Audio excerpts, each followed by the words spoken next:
Insomnia is like being possessed by demons.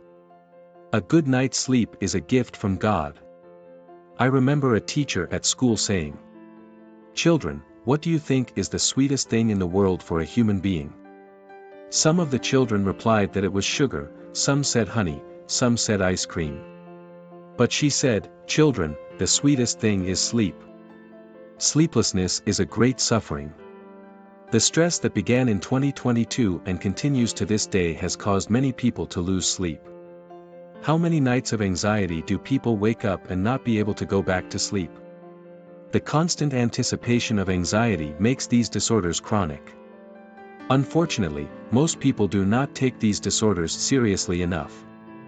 This is despite the fact that prolonged insomnia usually leads not only to a loss of performance, attention and concentration, but also to somatic illnesses such as cardiovascular or gastrointestinal diseases.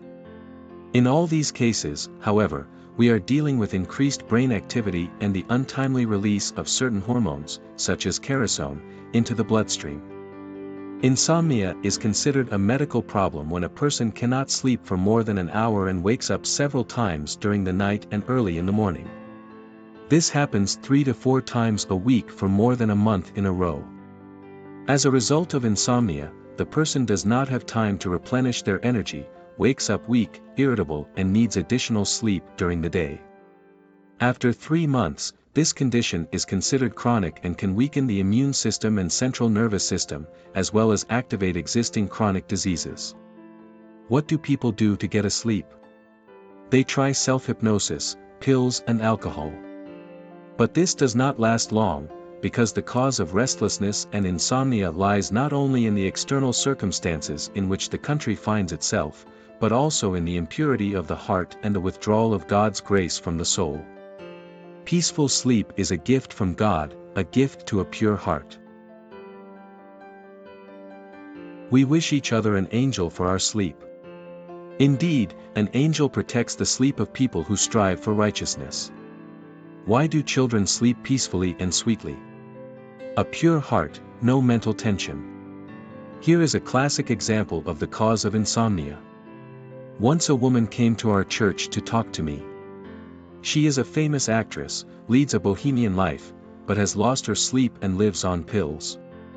She tried everything, went to somnologists and psychotherapists who prescribed tranquilizers, and had acupuncture. Later, in a conversation, it turned out that the woman often turns to a fortune tellers, communicates with them, tells that this is for fun. She is interested in tarot cards, but sometimes goes to church. This is, of course, dangerous for the soul. Fortune tellers are mediocre servants of demons. And in the Bible, God commands that soothsayers be put to death. Clearly, anything is possible now.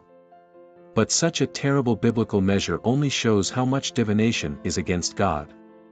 After all, it was the fallen angels who taught people to divine. That's why the demons tormented the actress and wouldn't let her sleep. They swarmed in her. Anyone who plays with otherworldly powers, practices magic, occultism, becomes possessed by demons. They deprive themselves of healthy sleep. For sleep is a gift from God. The practice of life shows that those who deeply confess in confession purify their hearts from the stain of pride, peaceful sleep returns to them and the demons that tormented them leave. Also, vigilant prayer at night attracts angelic powers. What to do when you can't sleep, when nothing helps? The Holy Church has foreseen this and invites us to pray to the 7 vigilant young men. The Ephesian adolescents. Sleeping forerunners of the bodily resurrection. Who are these saints?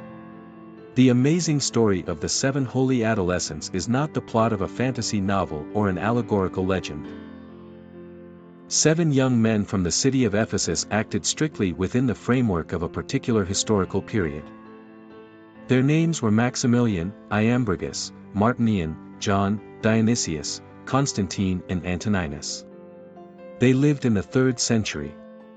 At that time, in the 3rd century, at the dawn of Christianity, young men who were soldiers professed their faith in Jesus Christ. But when the authorities found out, they immediately stripped them of their military insignia, but left them free to think about it. The Emperor Titius hoped that the young men would be afraid of death and would change their minds. And so the young men went to a cave in Mount Olon, where they spent time in prayer, preparing for martyrdom. From time to time the youngest of them, Iambrigus, would secretly go into the city and buy bread. When the emperor realized that the young men had no intention of converting, he ordered the entrance to the cave to be walled up. The two secret Christians who were present at the bricking up placed tablets between the stones with the names of the young men and a description of their deeds. But the Lord did not let the young men die. They seemed to fall asleep. And this sleep lasted about 200 years.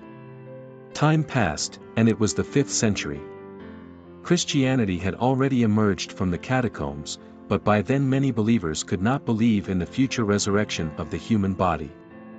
During the construction work, the entrance to the Olon cave was demolished, and then the Lord revived the young men.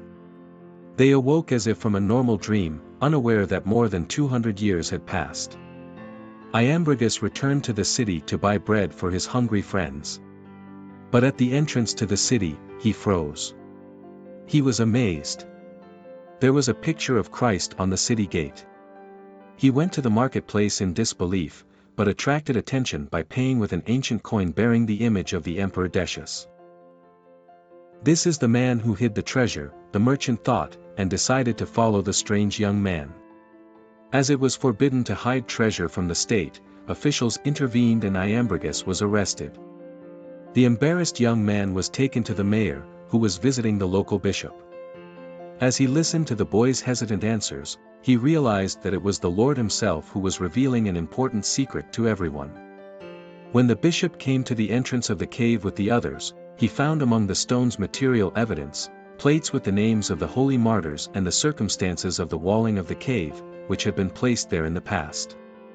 Then everyone realized that the merciful God, by awakening the young men from a long sleep, was revealing something other than the secret of the future resurrection of man and refuting yet another distortion of the Orthodox faith. And after a while the holy young men bowed their heads to the ground in front of everyone and fell asleep again, this time until the day of the general resurrection of the dead.